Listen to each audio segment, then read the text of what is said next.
हरि ओम। गुरुर्ब्रह्मा गुरुर्विष्णु गुरुर्देव महेश्वरः गुरुर्साक्षात् परब्रह्म तस्मै श्री गुरुवे नमः। बोलिए श्री सद्गुरु भगवान की जय। बोलिए श्री गणपति महाराज की जय। कर्पूर गौरम करुणावतारम संसार सारम भुजगेन्द्रहारम सदा वसन्तं हृदयारविन्दे भवां भवानी सहितं नमामि। बोलिए श्री गौरी शंकर भगवान की जय। श्री सावन मास महात्म्य में चतुर्दशो अध्याय श्री नाग पंचमी व्रत का महात्म्य।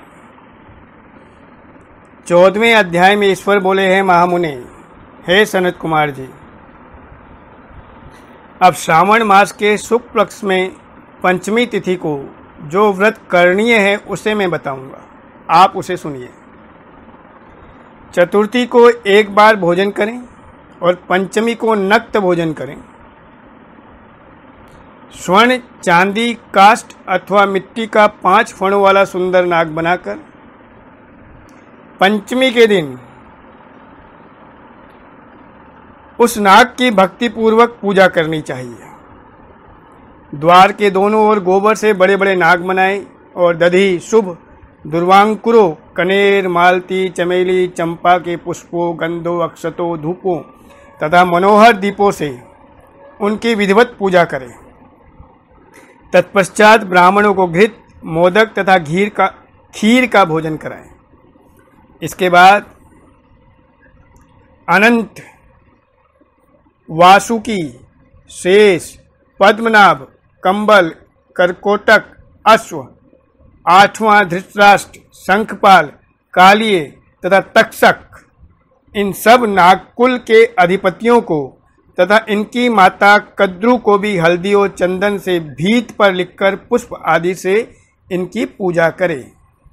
तदंतर बुद्धिमान को चाहिए कि सांप की या नाग की वल्मीक, जो उनका निवास स्थान होता है, वहां जाकर प्रत्यक्ष नागों का पूजन करे, उन्हें दूध पिलाए, घृत तथा शर्करा मिश्रित पर्याप्त दुग्ध उन्हें अर्पण करे।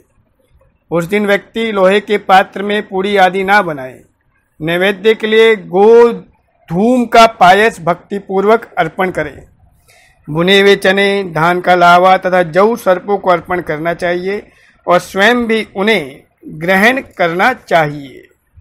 बालकों को भी यही खिलाना चाहिए, इससे दांत दृढ़ होते हैं।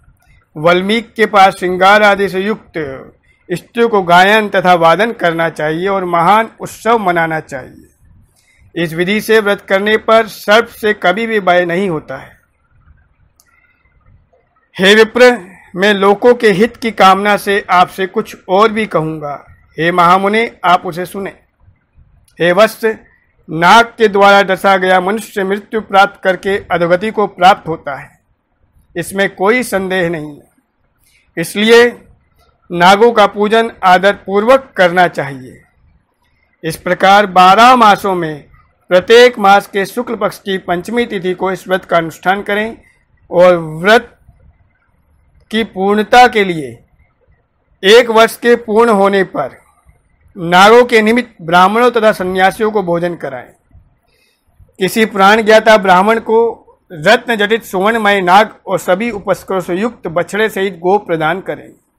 दान के समय सर्वव्यापी, सर्वगामी तथा सब कुछ प्रदान करने वाले अनंत नारायण का स्मरण करते हुए कहना चाहिए कि हे गोविंद,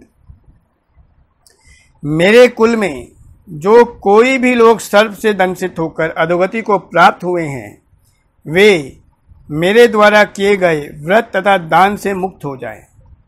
ऐसा उच्चारण करके अक्षत युक्त तथा श्वेत चंदन मिश्रित जल वासुदेव के समक्ष भक्तिपूर्वक जल में छोड़ दे।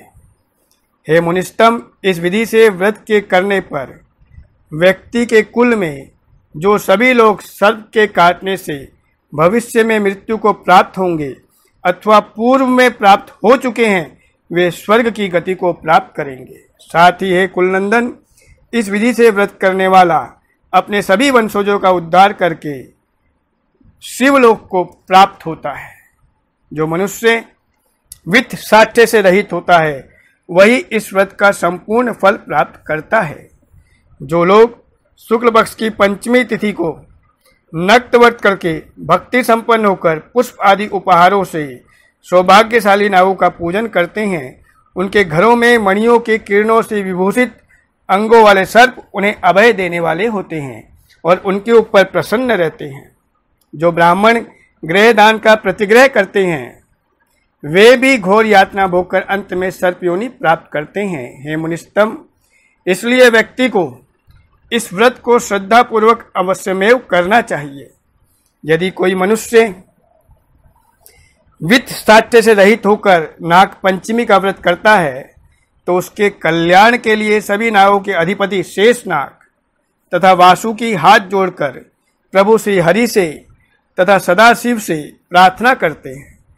तब शेष और वासुकी की प्रार्थना से प्रसन्न होकर परमेश्वर शिव तथा विष्णु उस व्यक्ति के सभी मनोरथ पूर्ण कर देते हैं। वह नागलोक में अनेक प्रकार के विपुल सुखों का उपभोग करके बाद में उत्तम वैकुंठ अथवा कैलाश में जाकर शिव तथा विष्णु का गण बनकर परम सुख प्राप्त करता है। हे वत्स, मैंने आपसे नागों के इस पंचमी व्रत का वर्णन किया। इसके बाद अब आप अन्य कौन सा व्रत सुनना चाहते हैं उसे बतलाइए। इस प्रकार 14वां अध्याय संपूर्ण हुआ। बोलिए श्री गौरी शंकर भगवान की जय। हरि ओम। श्री आह्वानम न जानामि विसर्जनम पूजां चैव न जानामि सम्यतां परमेश्वरी मंत्रहीनं क्रियाहीनं भक्तिहीनं सुरेश्वरी यत्पूजितं मया देवी परिपूर्णं तदस्तु मे परिपूर्णं तदस्तु मे परिपूर्णं तदस्तु मे। जय जय श्री राधे, जय जय श्री राधे, जय जय श्री राधे श्याम। आज के आनंद की जय। जुगल जोड़ी सरकार की जय। श्री विष्णवे नमः, श्री विष्णवे नमः, श्री विष्णवे नमः। श्री हरे नमः, श्री हरे नमः, श्री हरे नमः। बहुत बहुत आभार।